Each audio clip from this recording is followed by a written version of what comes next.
எவ்வளவு நாள் தான் அவங்க விஜயோட எக்ஸ்ன்ற லேபிள் குத்திட்டு உட்காருவாங்க.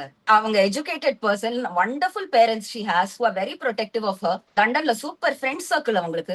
ஐ மீன் ட்ரிஷான் வரதுல சங்கீதாவோட ஃப்ரெண்ட்ஸ் எல்லாம் ரொம்ப நல்லா பாத்துக்கிறாங்களா சங்கீதாவோட பசங்களை. ரொம்ப ஹெல்த்தி ஃப்ரெண்ட்ஷிப்ஸ் இருக்கு அவங்களுக்கு அங்க. சினிமா பக்கம் தலை வச்சு படுக்கிறது இல்ல பசங்க. ரொபோட்டிக்ஸ் அப்படி இப்படி எக்ஸ்பெரிமெண்ட்ஸ், பாஸ்கெட் பால் அப்படி சூப்பர் லைஃப் வாழறாங்க. She is being a very good mother. அத ஃபுல்லா ஃப்ரீடம் கொடுத்துருங்களேன் அவங்களுக்கு அந்த லைஃப் வாழ. இப்ப உங்க சன் சஞ்சய் டைரக்ட் பண்றாரு இல்லையா படத்தை? think that's happening.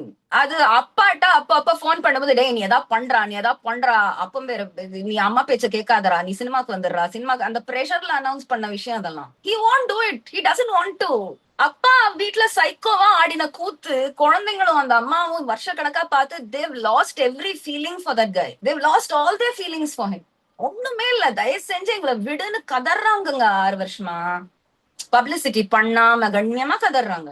அத இந்த ஆளு லீக் பண்ணி வச்சிருக்கான் பாரு தான் கட்சிக்காக. தான் கட்சிக்கு என்ன பலி வேணா கொடுத்திருக்கலாம் இந்த ஆளு. எதை வேணா he threw something under the bus.